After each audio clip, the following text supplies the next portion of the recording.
Okay, good evening or good afternoon to our North American guests. Hello, my name is Megan Palmer. I am the LSE Ideas Manager of the Central and Southeast Europe programme. Today's discussion is a joint initiative between the UK All-Party Parliamentary Group on Romania, the RATSU Foundation and LSE's foreign policy think tank, which is LSE Ideas. This online event is being recorded, and I hope that it will be made available as a podcast pending technical issues. This evening's Twitter hashtag is Black Sea Threats. As usual, there'll be a chance for you to put your questions to our panelists after their opening remarks. Please could you use the Q&A feature at the bottom of your screen to submit questions throughout the event, and I'll pose as many as possible to the speakers. If your question is for a particular member of the panel, please could you indicate this in your question. But now I'm delighted to hand over to Bob Blackman MP, who is chairman of the UK All-Party Parliamentary Group on Romania. Bob. Well, thank you, Megan, and good evening or good afternoon, and welcome to everyone participating in this particular event. One of the purposes, obviously, is on behalf of the All-Party Parliamentary Group for Romania in the UK Parliament. I have to say it is a very active group in the UK Parliament, and I'd like to thank not only the organisers that are on the call at the moment, but also David Webster, who's done so much to help pull this together as well.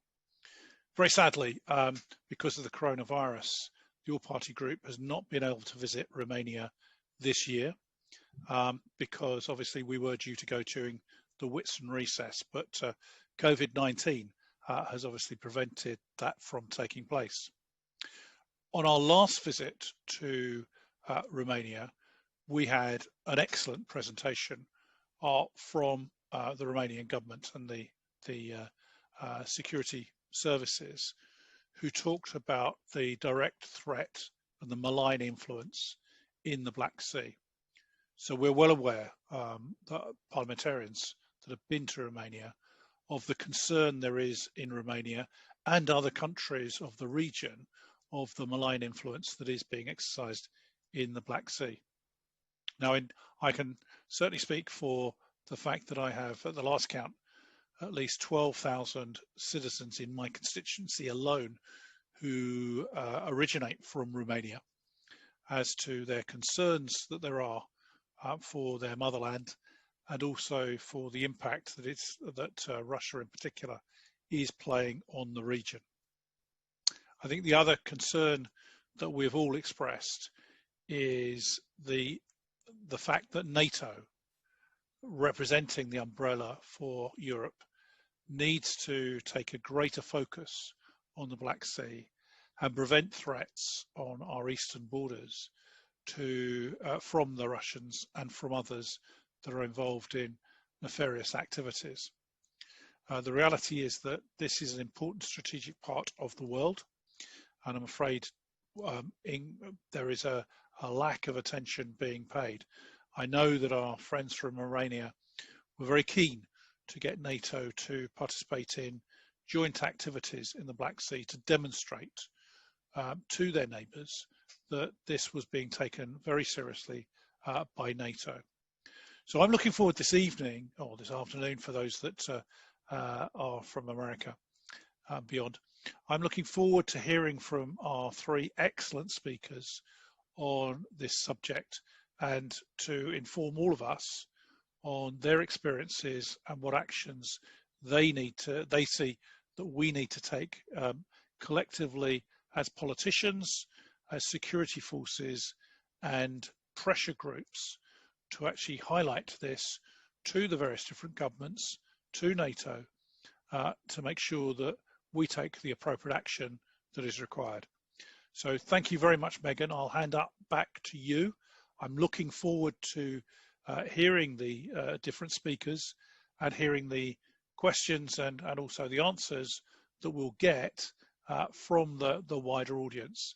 This sort of webinar, call it what you will, I think is extremely powerful generally, given that we've all got used to the fact of operating over video technology during the COVID-19 outbreak and pandemic, that actually this is the type of event that can continue and can continue to operate long after we emerge from the lockdown, because it brings people together from across the world, united in a single cause, without forcing them to have to travel long distances. And actually probably we can get more people involved and inform them of what's required. So thank you very much, Megan, and I hand back to you. Wonderful, thank you, Bob Blackman MP. I'd like to begin by introducing our panelists. We are joined from Washington, DC by Corina Rebegea, who is Director of Democratic Resilience at CEPA, which is the Central Europe Policy Analysis organization in America.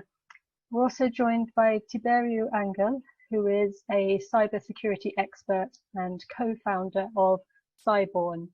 He joins us from Bucharest. And finally, we're joined by Euan Grant, who is partner at Grant & Gutzel, which is a tax specialist company. Euan has huge amounts of experience in dealing with border security and with economic crimes in the Black Sea region. So to begin, I'd like each of our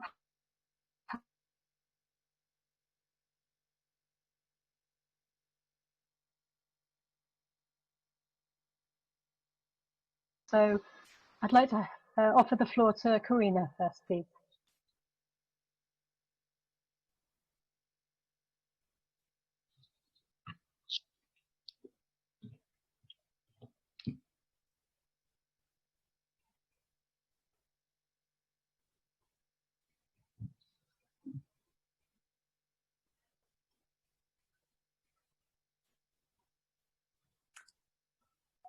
Megan, can you hear me okay?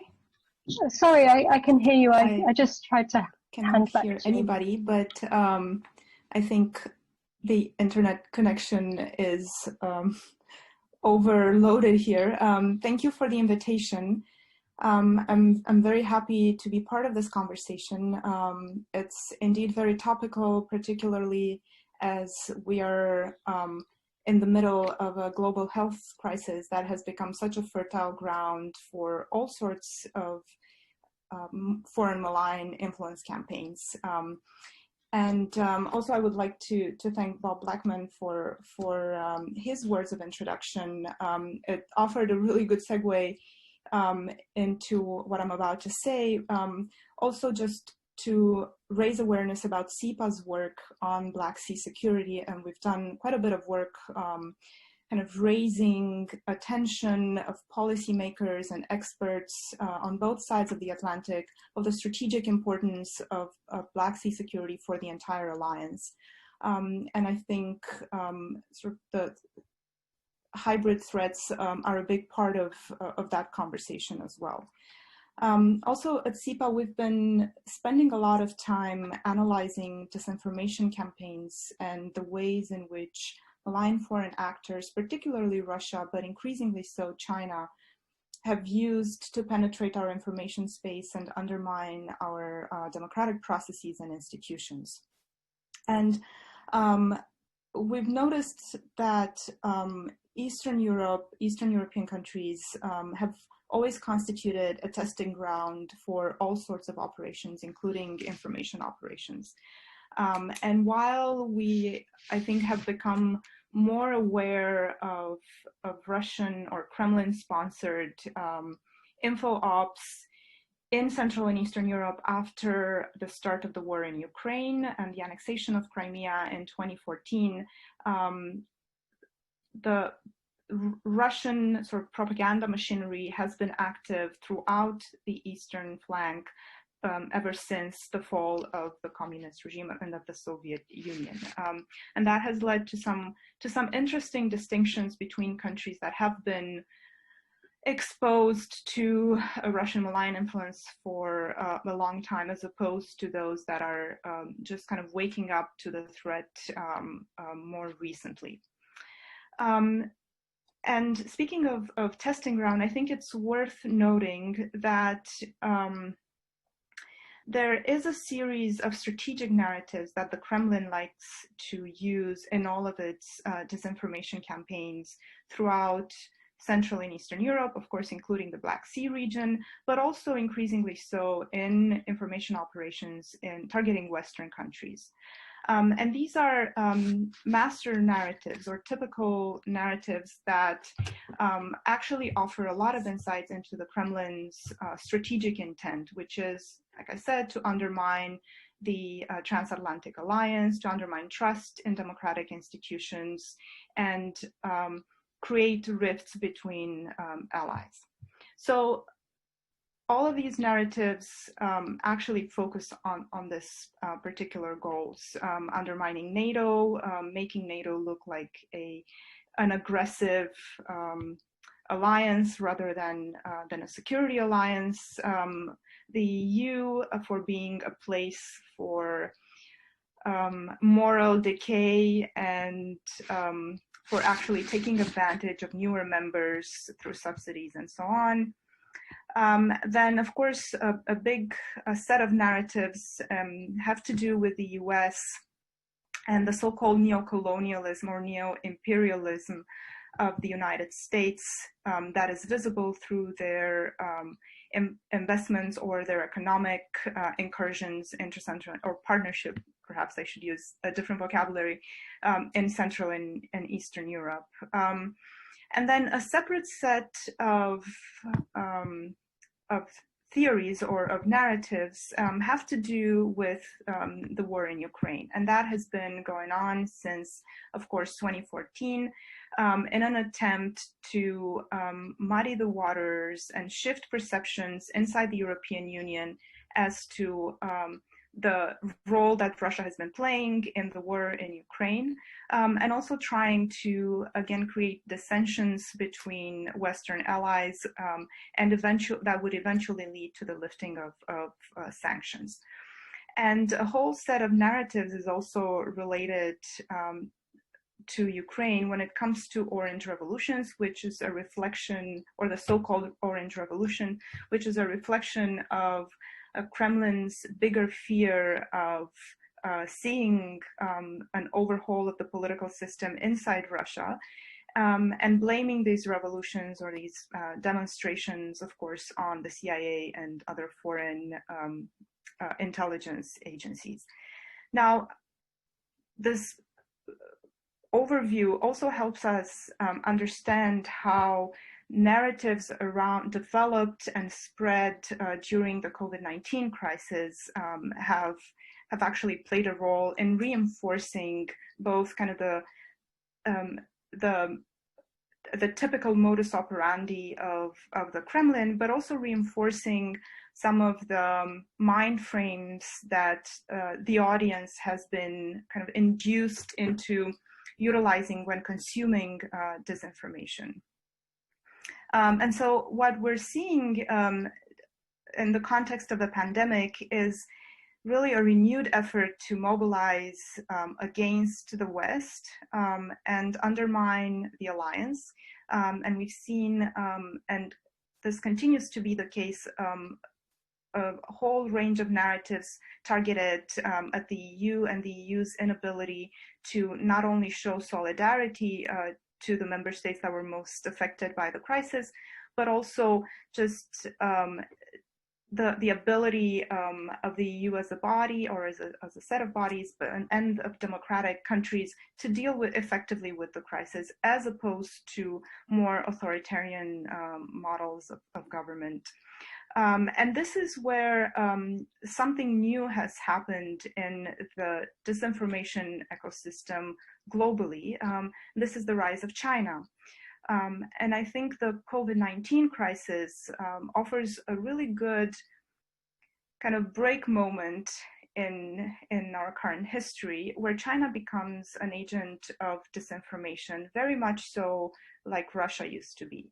I think previously what we've seen on behalf of China was a focus on soft power and propaganda, and the media machinery has played only a limited part in that, and a lot of the propaganda efforts were, of course, targeted domestically, and those that did target global audiences actually had to do with domestic policy issues, Taiwan, Hong Kong, Tibet, things that where China needed to create a positive image about itself. Now, with the global pandemic, China has been utilizing a lot of the narratives and techniques that the Kremlin has been utilizing. And actually, quite interestingly, the Chinese and Russian leaders have had meetings or calls every month to coordinate on responses to the crisis.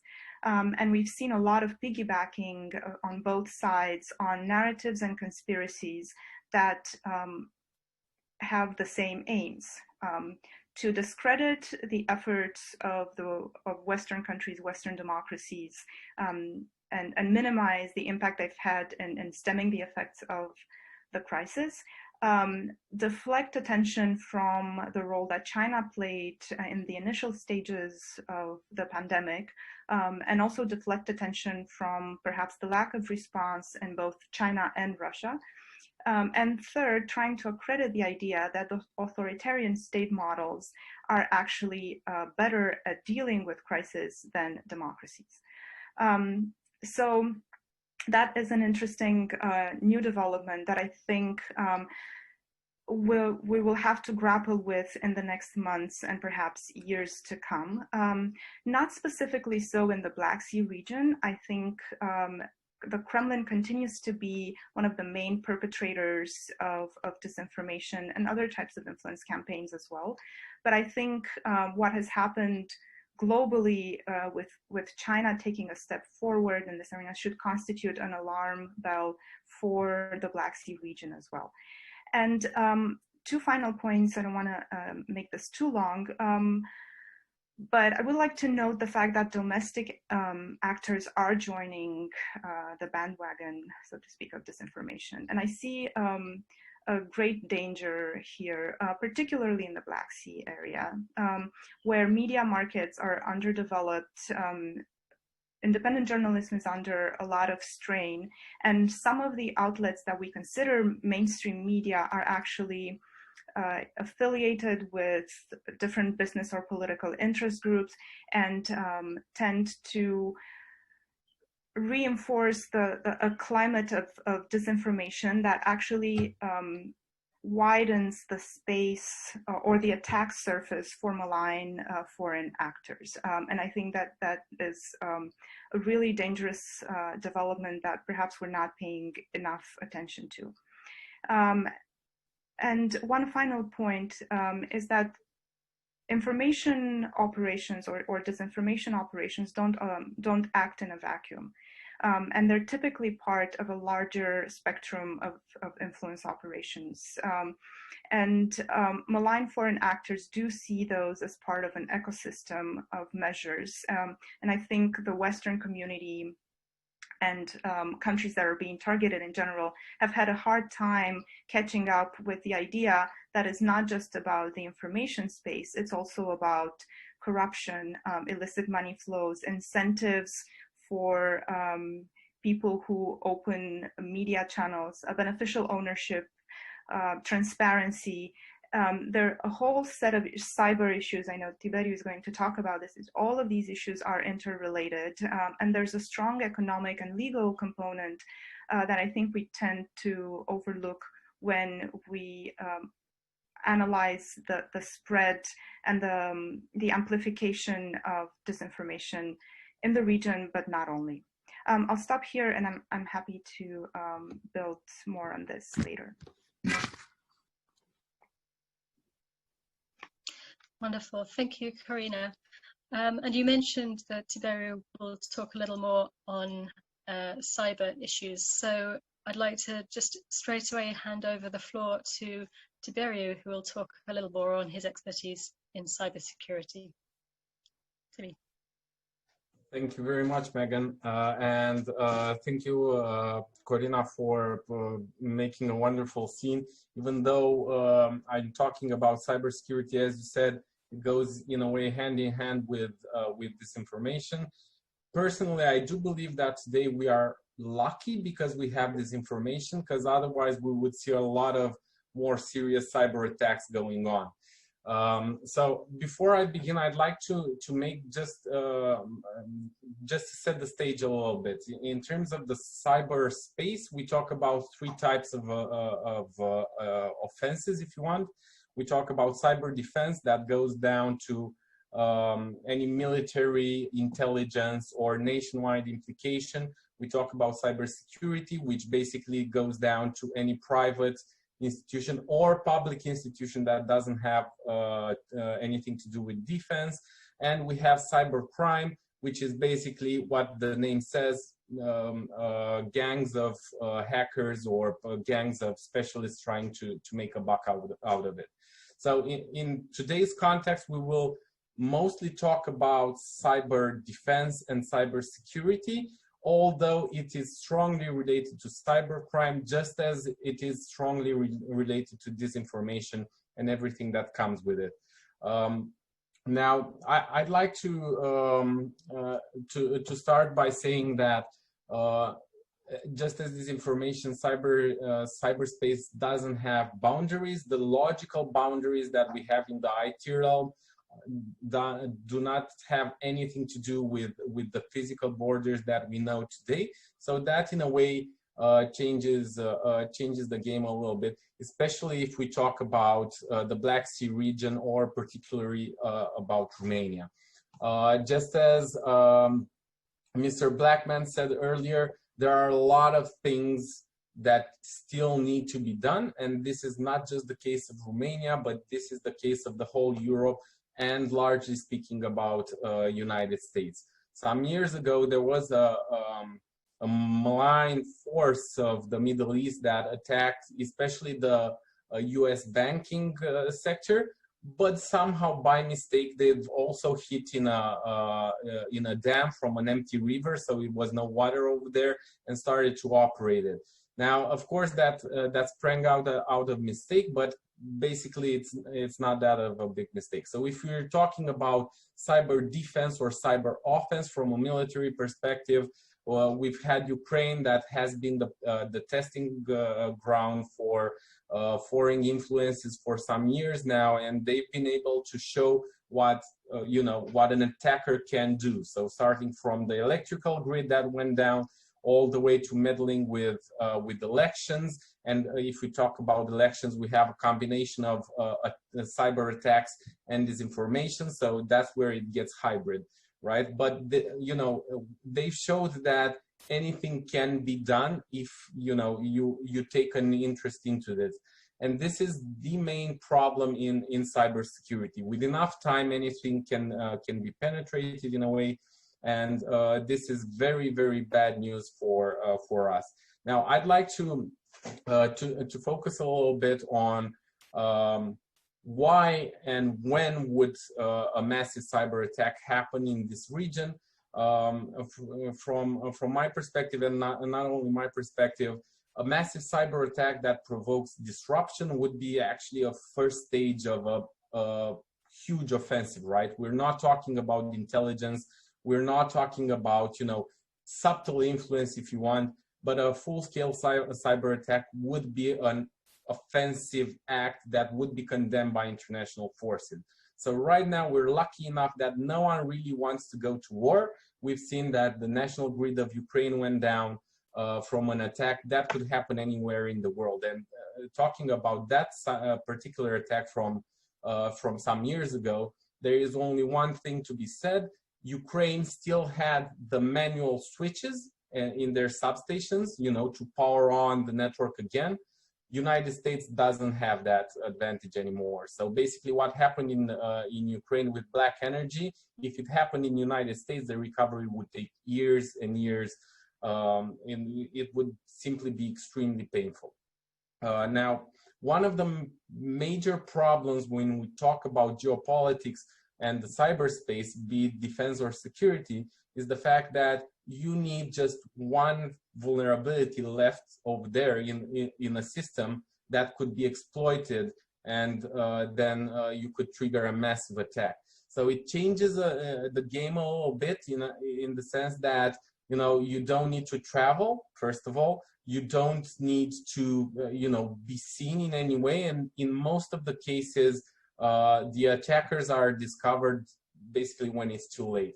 Talking about cybersecurity, we've seen massive corporations around the world being hacked, and not only once, but actually repeatedly being hacked. And this is just, you know, I'm saying this just to prove a point. Basically, you can have a lot of know-how, you can have a lot of financial resources or technology resources. There will be people that will still find a way to actually exploit your system. Now, in terms of if we look at what an attack looks like, you have two very important stages that we know from the military. The first is reconnaissance, right? So basically what any foreign country can do right now without raising any eyebrows is collecting a lot of information. And back in the days, we've seen China extremely active in terms of what US was generating in terms of intellectual property. And then US wanted actually to, you know, to make a move on this when it was already too late, right? So this is the most scary thing for us as cybersecurity professionals. What if someone is in the network and we have no idea about it until it's too late? In most of the public cyber attacks that we've seen, be it cybercrime or being geostrategical attack, we all knew about this when it was too late, and it didn't matter if you had $2 as a budget or $200 million as a budget. So coming back on the region over here, it doesn't really matter what foreign influence you'd have, and it doesn't really matter how much you invest in just one institution or in just one sector of the economy. If the rest have vulnerabilities, it's like you've invested zero. So what's the solution over here? We need an increased public awareness about what security threats we have out there from a cyber perspective, but also a coordinated awareness response for all public institutions, not only in the Black Sea region, but across the European Union and larger. Only when we bring the awareness levels to the appropriate volume, we will start having an appropriate response to the magnitude of the threat. And just, you know, I hope you'll excuse my example, but if we talk about the pacemakers, first, you know, it's a thing of life and death, right? So basically, 7 years ago, security researchers started to get an interest in the pacemakers, especially because on that field, you kind of have almost a monopoly globally, right? So they found initially 14,000 different vulnerabilities. What does that mean? 14,000 ways in which you can exploit a pacemaker, right? Out of this 14,000, 2,000 were vulnerabilities that could stop that device while working, right? So we actually made a joke. Look, we have 2,000 ways in killing a guy, and he doesn't even know what hit him, right?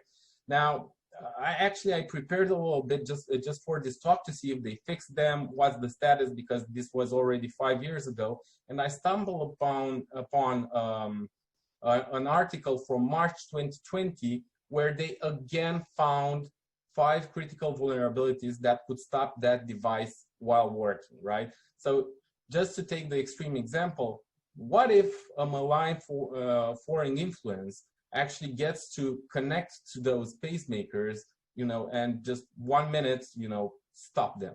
Because this is the reality we live in. Right now, what we're seeing in terms of cyber attacks, it's just scratching the surface. The capabilities of what can be done, especially at the state level, is tremendously high.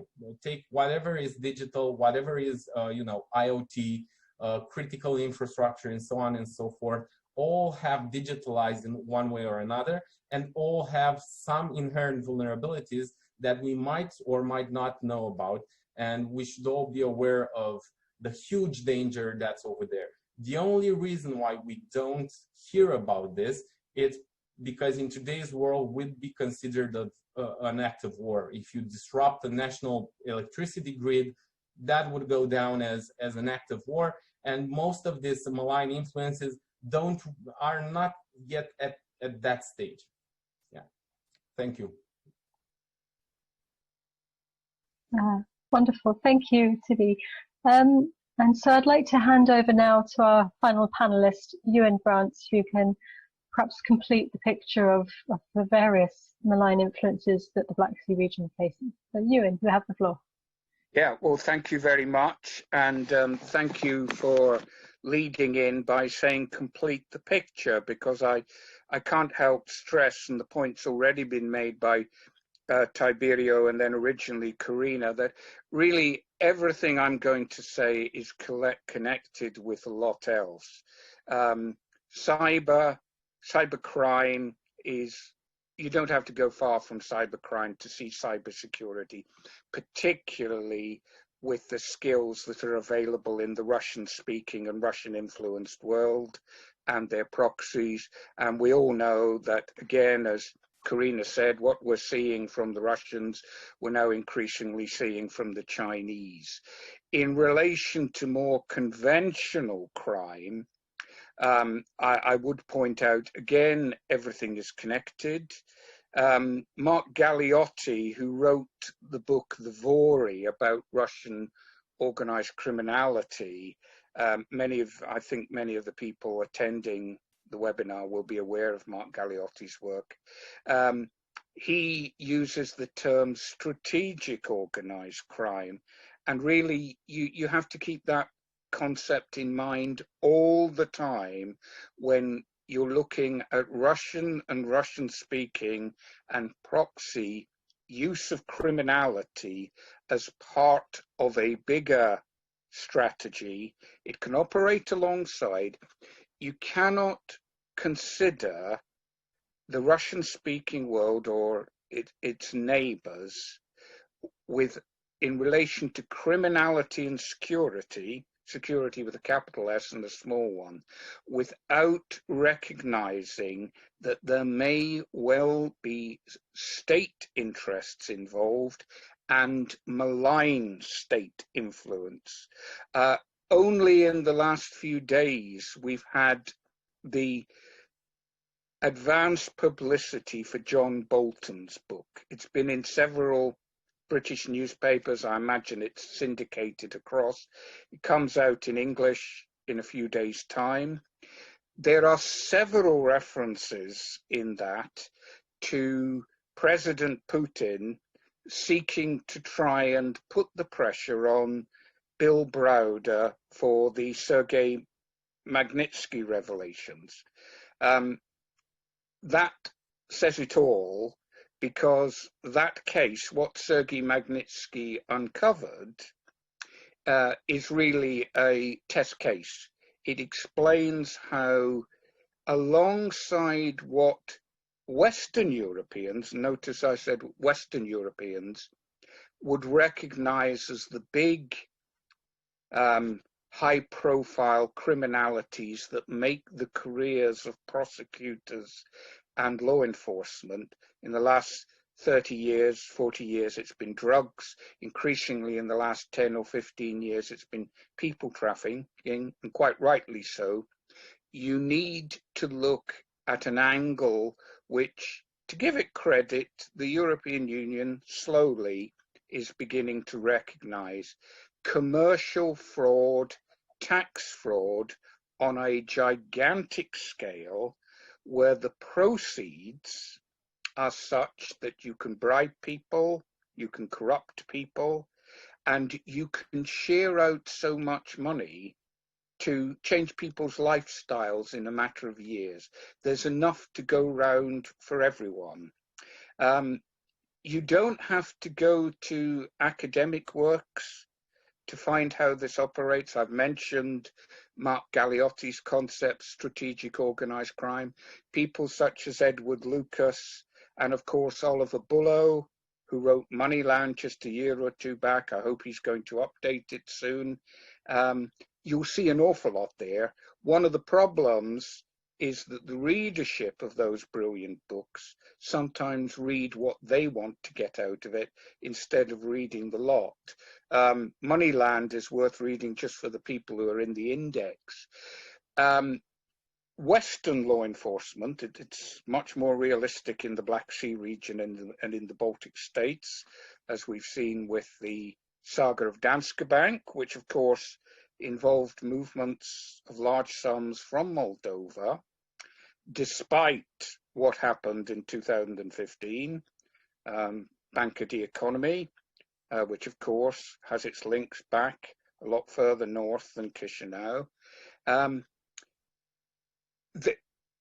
The white collar, the brass plate companies, the tax havens, these are very much part of the picture as well.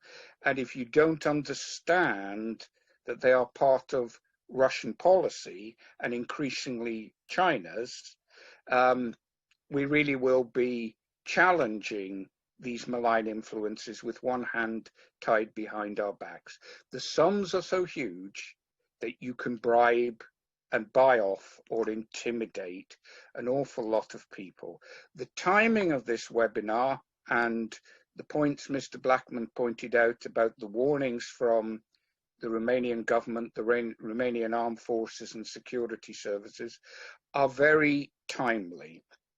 Later this year, I think it's 1st of November, it may be delayed a bit because of the pandemic, a Romanian, the former head of the DNA Anti-Corruption Agency, is due to take charge of the new EPPO, the European Public Prosecutor's Office. That's an EU body which will have direct jurisdiction to direct EPPO prosecutors based in the participating member states to direct national law enforcement and national judicial systems to prosecute offences against the budget of the European Union. Its remit at first sight seems narrow. I can assure you it isn't.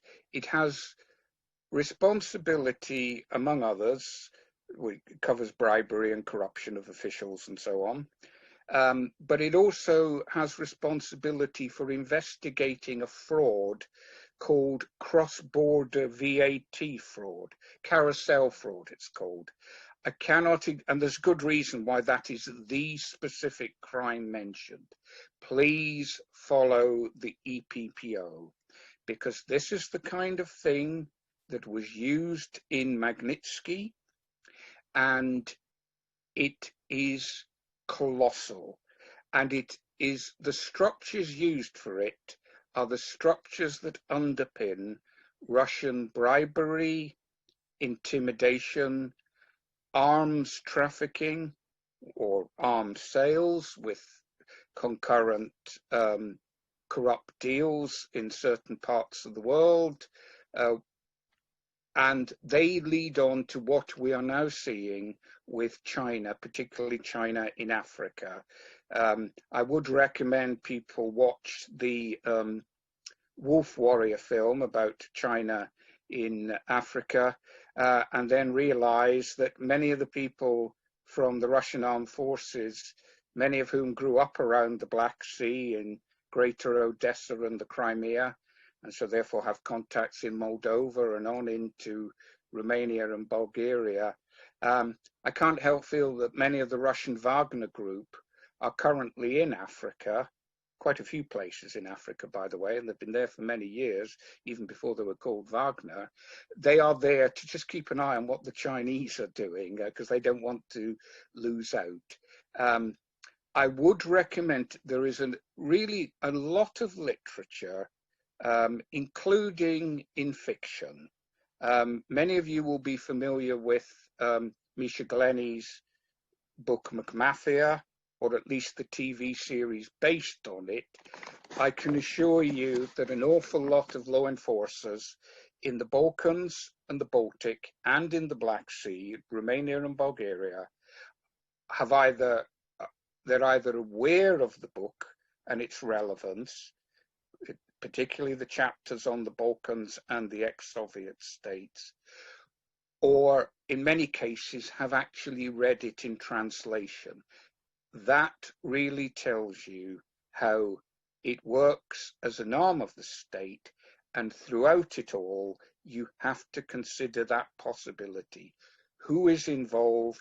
Who is benefiting from disrupting Western society, criminality, corruption, drugs trafficking? Please keep an eye on an awful lot of what went through Venezuela in drugs trafficking didn't just go to Spain and Portugal. An awful lot reached the Adriatic, and indeed a considerable amount into the Black Sea. Law enforcement at Constanta and down the coast in Burgas and indeed in Odessa could all tell you that. The trade, the cocaine trade, is dominated, at least as the wholesalers in Europe, by the Calabrian mafia, and they certainly have their links into the Black Sea. But the one gap which really politicians, policymakers need to take into account is you need to look at the dirty money, the brass plate companies in tax havens around the world, and increasingly in sovereign states, Singapore, Cyprus, and of course London. Again, there are a number of very interesting books worth reading, and I would recommend particularly people from Romania and Moldova to pay particular attention to a series of books by a man using the name Alex Dryden. It's not his real name. The first book is called Red to Black. It was written well over 10 years ago, and it relates to dirty money going through Transnistria on into the West, London, Luxembourg, Switzerland, and the whole theme is to undermine the West and buy people off. Britain doesn't come out terribly well out of it, but I can assure you the German-speaking countries, it's all rather embarrassing. To give you an idea of the research and relevance, his third book was set in Odessa, Kiev, and in Crimea, and was about Mr. Putin's little green men active there. And the book was written in 2010, and it was raising some of the things which General Hodges, former commander of the American Army in Europe, and as I understand also works closely with Corina's organization, has rightly been pointing out. Russia probing at attempting to undermine Western solidarity in NATO and support with Ukraine by basically trying to sort of cut off Odessa, because of course if they cut off Odessa, they dominate the Black Sea even further. So what policymakers, the media, and academia, and indeed big business need to understand is that Russian-speaking criminality at anything other than street low level needs to be considered as very possibly an arm of the state. And I would particularly add in finishing that one serious failing in much of Europe, obviously not all of it, is to fail to recognize that Romania and Moldova have a particular attraction for Russia because they are a Trojan horse into the Latin-speaking countries. We have this misconception that Romania is a Slavic-speaking country, and of course it isn't. And I can assure you, Russian groups very, very much make use of that in Italy, Portugal, and Spain. Thank you. Thank you.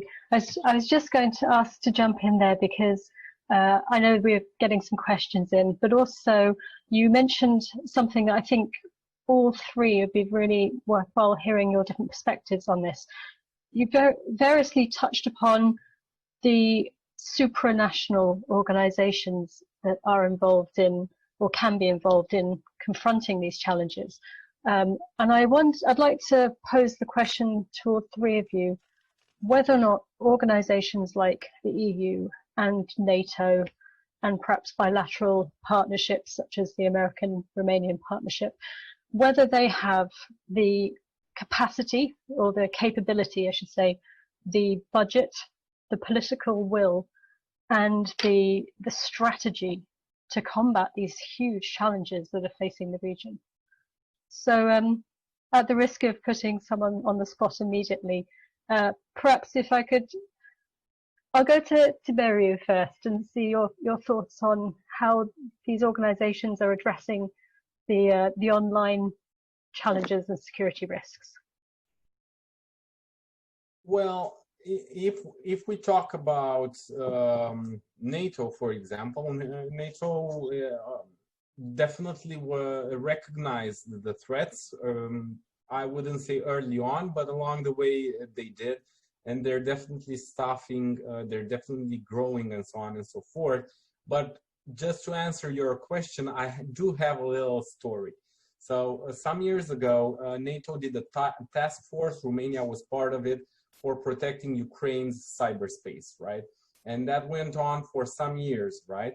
Until last year, out of the sudden, even for the industry, it was out of the sudden, we see that USAID is doing this call for projects to actually better protect Ukraine's national cyberspace, let's call it, right?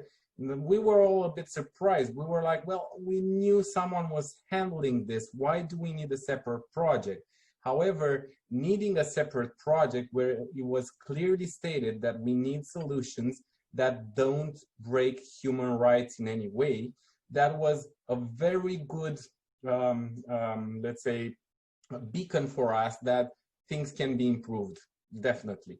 So just to answer your question, I think things can be improved in terms of alliances, in terms of regional alliances, and in terms of national stakeholders, both in terms of know-how, but also in terms of resources, and at the end of the day, in terms of interest. If tomorrow we'd have a NATO country with a cyber attack on, let's say, on hospitals, right? Then the proportionate response would be significant.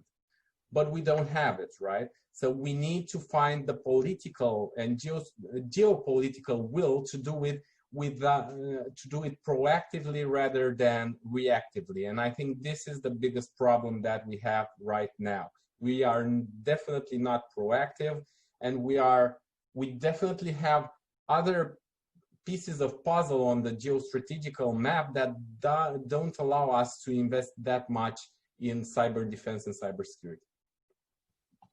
I wonder if, Corina, if you wanted to add anything from a sort of security perspective more broadly. Sure, absolutely.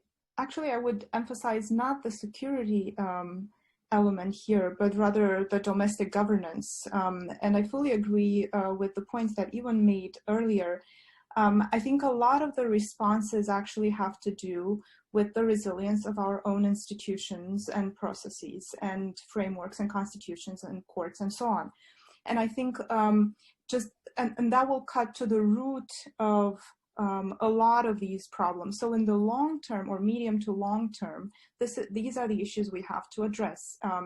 Illicit money flows, corruption, not allowing the proceeds of crime to be laundered and used in Delaware and London or anywhere else, kind of cutting through that complacency to allowing dirty money that is being used to finance disinformation campaigns or other types of influence campaigns, or even terrorist activities to actually be laundered within our financial systems.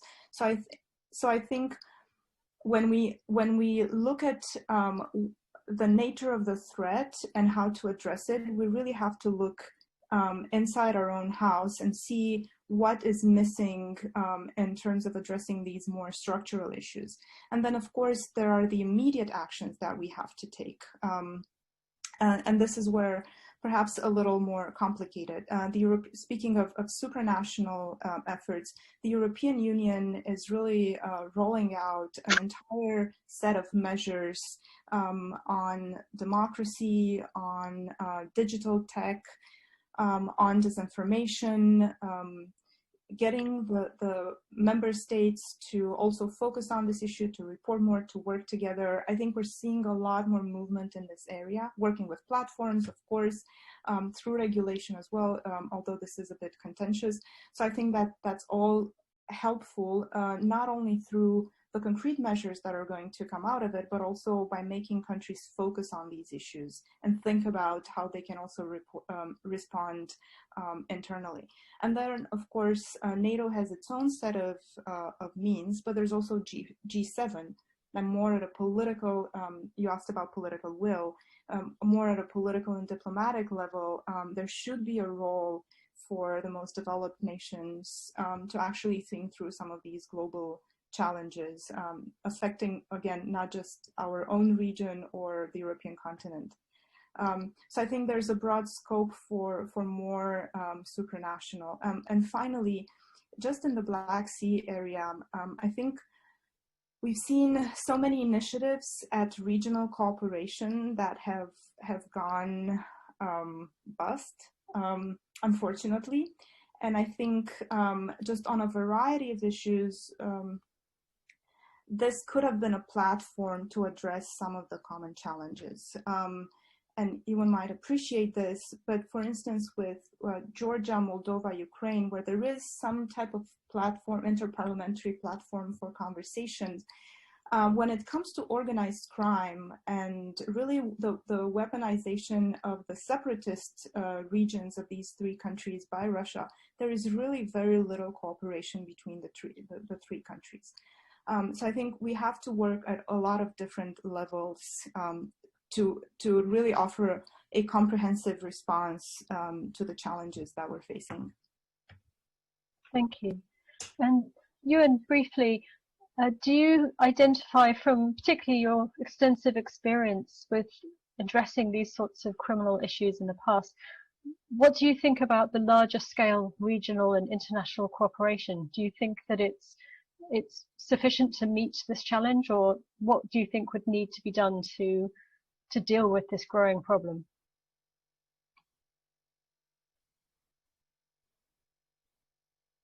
Oh, Euan is muted.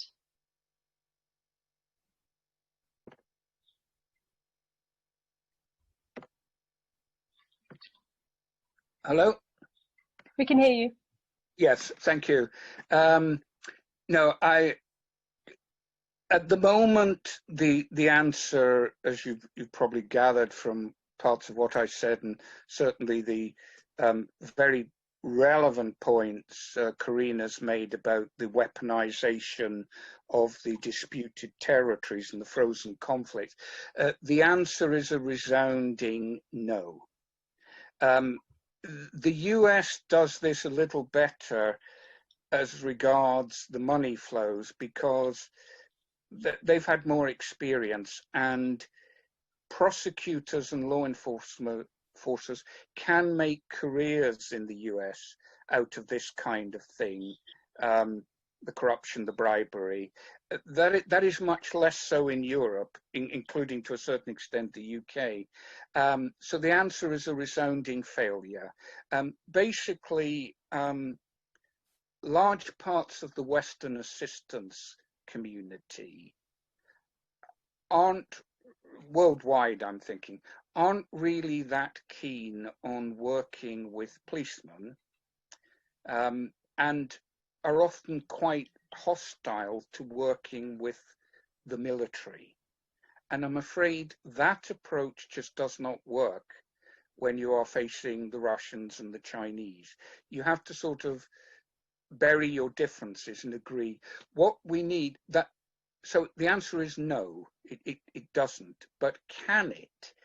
Cautiously, yes. What we need to do is programs need to be much less top-down at multinational organization level, where there tends to be less initiative from below as there is in nation states.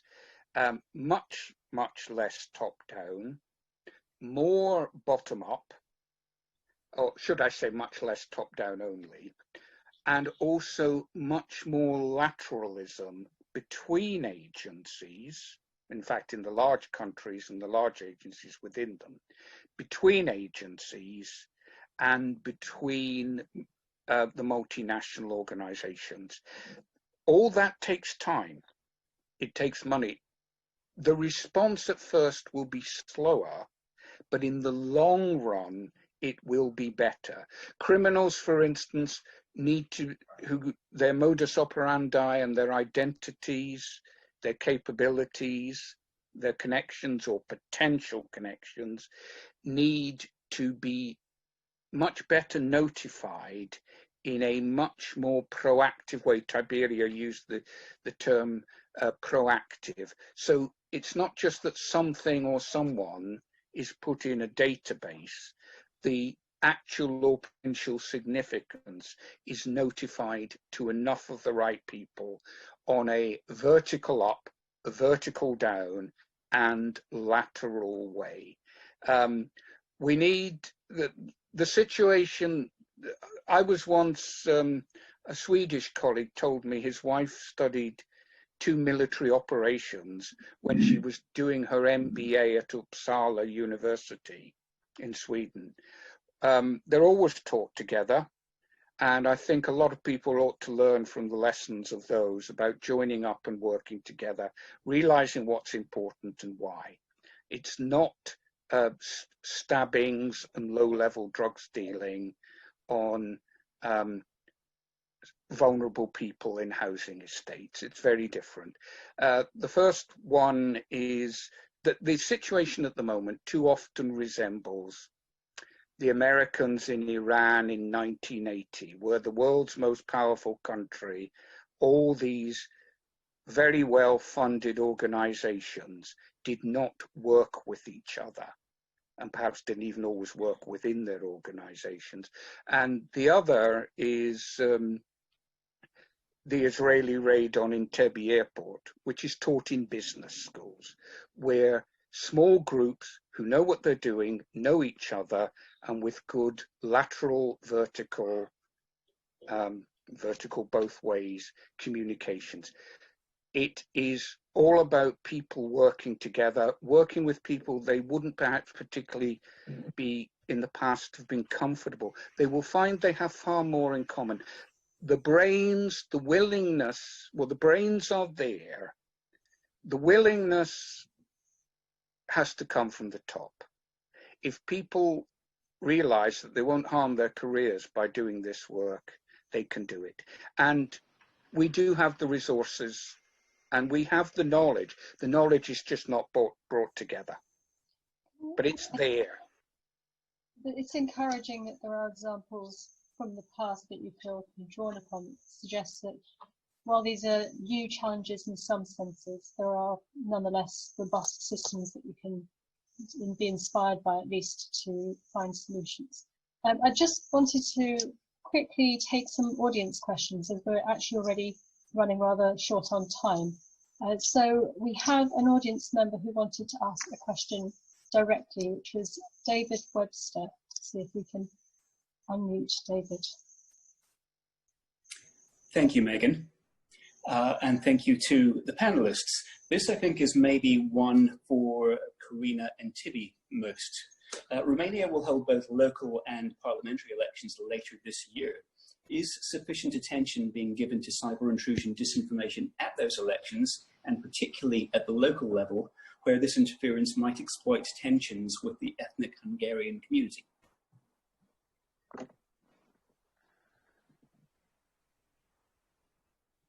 Corina, do you want to start? Yeah, all right. Sure, because there's a very short answer for this, and the answer is no. I think that Romanian officials have become more aware of the dangers of disinformation, absolutely. I don't think it plays a major role in the way they're thinking about organizing the upcoming elections, both local and general elections in the fall. And perhaps we should. I don't expect to see a lot of direct interference during the electoral process, but I do see a lot of interference in sort of the political debate and poisoning the political debate around the elections. And we've seen that before, and I think we'll see that again. And also very briefly, when it comes to the Hungarian minority, we haven't really studied the extent to which the Hungarian minority has been targeted by disinformation campaigns, where they take their information from, what kind of media sources, what kind of things they buy into. And I think that would be really very relevant for a lot of people to know, from decision makers to experts as well. From an IT or cyber perspective, at least for Romania, we're in luck. We're not that digitalized in the election process. So basically, we don't really have a lot to hack. So, and in a way, this is not a bad thing, actually, because let's not forget that in, I think, 2016 or 2018, some constituencies in the United States had to go back on paper because of malfunctioning of the system. We are really, in Romania, we see the future in a way, and we said, let's do it directly on paper, because it's a lot easier for everyone. Now, joke aside, right now, just because of the way of the election process is done over here, the chances of a hack are pretty small. And even if we had some targets over here, we just have a couple of them, so they're pretty well, let's say, surveillanced, if you want, or protected by the authorities. And that, in a way, at least in these troubled times, it's a bit of an advantage.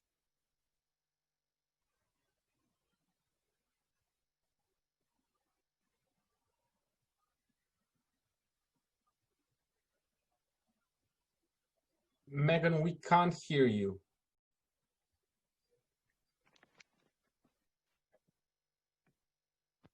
Now?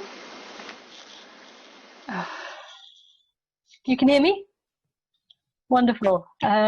So I just wanted to ask a question that came in from Adrian Yordaka, who asked the question, what is the strategic assumption about the end game of the tactical goals of weakening NATO and democracy in the region? And what do you think winning, in inverted commas, is for Russia in the Black Sea region? So quite a few issues to unpack there. Sorry, Corina, I think perhaps this is one perhaps that you could take on. Sure. I mean, it's one of those million-dollar questions, but I think some answers are obvious. Russia thinks is entitled to an exclusive sphere of influence where it can do business, it can conduct influence operations all around its borders, create a buffer between its own territory, its own political system, and the West. And so Central and Eastern Europe plays that role in the Kremlin's imaginary. Second, more immediately, lifting sanctions. So if you can create enough rifts, enough misunderstandings inside the alliance, you can perhaps dislocate the consensus around sanctions and convince some member states that they're no longer needed. And then just a space for expanding either economically through kind of legal economic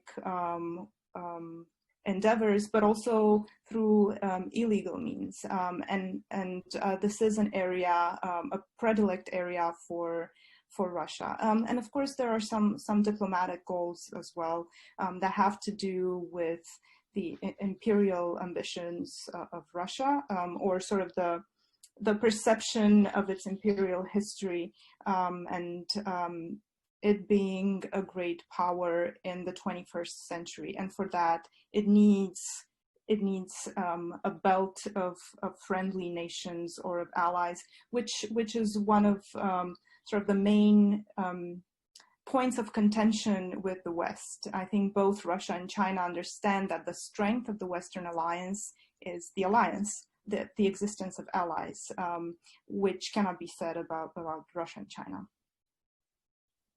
Thank you. I know we have a question from Nikolai Ratsu.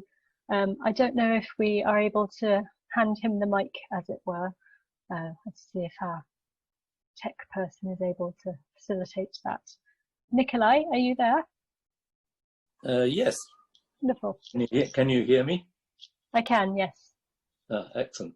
I want first of all, I'd like to say how delighted I am to have listened to this Zoom, and that we're participating in it through the Ratsi Forum. I thought the presentations of the three speakers, in all of their different areas that they covered, absolutely fascinating and really, really good, very clear. A question actually for all of them is Corina mentioned that there were what you call disinformation agents that are active in Romania.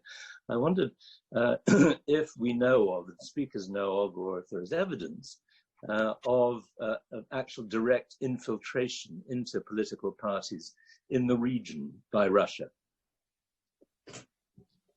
Thank you. As that's one for everyone, perhaps we'll give Corina a brief break, and perhaps Euan, if you would mind answering. Are you aware of any actual infiltration in the networks that you've been working against, I should say? I have been informed by people I respect that they firmly believe, and they've given reasons, that there is indeed such infiltration. Of course, how long is a piece of string? What is truth? What is proof? Evidence is, we're sometimes told, well, there's no evidence, when what people mean is there's no proof. You have to, this is something where you have to work in the area of caution, and you have to assume there is going to be such a risk. We do, by the way, we see this in other countries, not just in Europe. We see this in Africa and Asia, both by Russia and China, and there are documented cases of bribery of politicians, which gets them in the camp, because of course that can always be exposed, so they're vulnerable to blackmail. Given the whole sorry saga of Banca di Economy, and more recently the laundromat through Danske Bank, and of course remember it wasn't just Danske Bank, it was several other Swedish banks and German banks, but obviously Banca di Economy and Danske, and given the known use of Romania as an alibi for Moldova and Ukraine, and indeed vice versa, you have to assume, you have to assume that there is such stuff. I have heard specific allegations. They remain at this stage allegations. I won't ask you to repeat them in this public forum. Not in this forum. But that's interesting that there certainly are cyber rumours. And what about in the cyber world, Tiberiu? Have you been made aware of any such infiltration? Nothing that it's publicly available. What I'd like to stress out is that one of the tactics of other malign influences is to actually allow, let's say, organizations of cybercrime to, you know, make activities from their own land towards countries that might not be on the same page as them. So that is a common practice. And we've seen, you know, this is one of the big problems, because you look at large hacks of companies, public companies, and you don't really know who's been behind it, right? So this is one of the tactics that we've seen. It's one of the proeminent, it's really public here in Romania, to the least. But I also have to say that Romania has been an exporter of know-how in terms of hacking. So definitely some influences have been done, but talking just about money, right? So basically I'm pretty sure and positive right now that there have been Romanian hackers that in a way or another have been bought by some foreign influence. The success of this plan, I don't know. But definitely, you know, looking to the east, we've seen a lot of pressure on this. So where there's the know-how, there's always the risk of course, joining the other side, as it were. Buy the know-how, right? Especially in IT and technology. So, yeah. And Corina, is this something that's been on your radar in your research?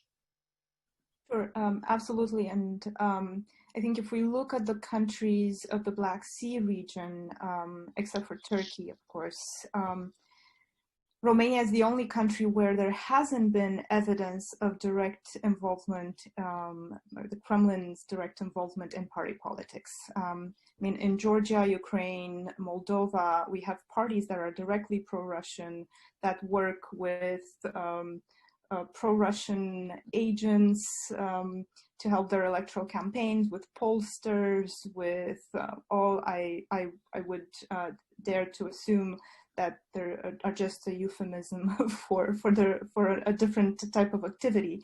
So that's all been documented, and unfortunately, these parties have also become mouthpieces for the Kremlin and Kremlin narratives, and the media they control, and Moldova, unfortunately, offer ample examples of that. Also tend to be amongst the biggest disinformation peddlers that are in the country. Bulgaria is a little more complicated, because to be quite honest, there isn't a lot of research available as to the extent of Russian influence.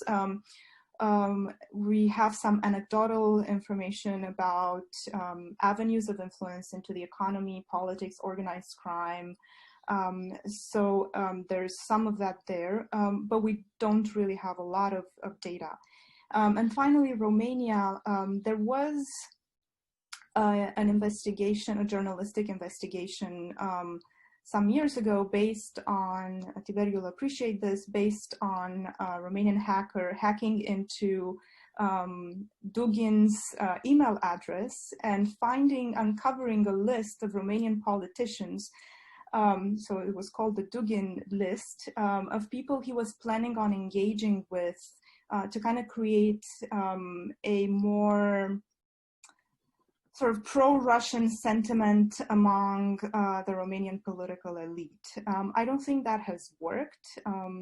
Unfortunately, we have seen a few former politicians from the Social Democratic Party that have engaged in debates, public debates, with very interesting Russian counterparts to discuss Black Sea security. Again, a very interesting topic to discuss with Russia, which is the main insecurity builder in the Black Sea. But no evidence of direct involvement in political parties. And I think that would be political suicide for any Romanian party to actually take an open pro-Russian stance, or if they were discovered to have any connection with groups associated with the Kremlin. It would seem to go very much against current feeling in Bucharest and among the military in Romania.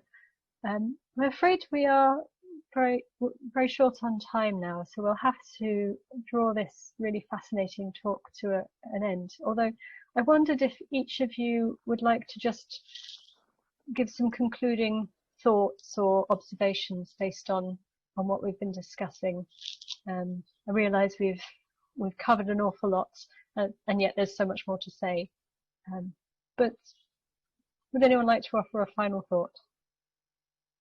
Join up the dots, assume everything is connected, and look up and down, look left and look right.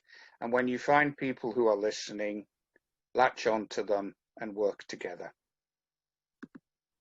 Thank you. Read Tom Clancy's, the last book written by his co-writer from the notes Tom Clancy left behind. It's called Commander-in-Chief. It's set in the Baltic states with a strong link to Serbia, but see if that could translate down to the Black Sea. General Breedlove has read the book, and I imagine General Hodges has as well. Read it, yeah. And Tiberiu, do you have any final thoughts to offer? I actually have a final question for everyone who attended. So we talked a lot about cyber defense, but how does the cyber offense looks like? Because at the end of the day, it might just be like a Cold War, and this is why we don't really see large attacks. But this is a question. It's not an answer, and it's actually an interesting point to be researched. Wonderful to end with a question there. It's true, we hadn't covered that at all. And Corina, do you have any final thoughts? Perhaps just very briefly, a reminder to when we address different aspects of foreign malign influence, be it disinformation, cyber attacks, organized crime, we really have to look at the entire ecosystem.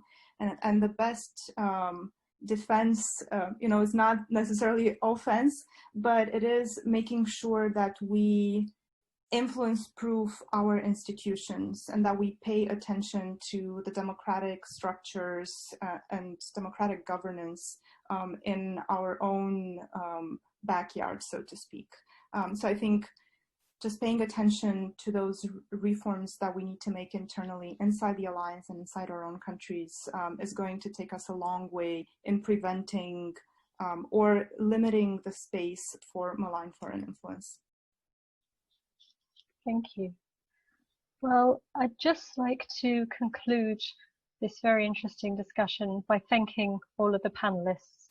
So thank you to Corina Rebegea, Tiberiu Anghel and Euan Grant.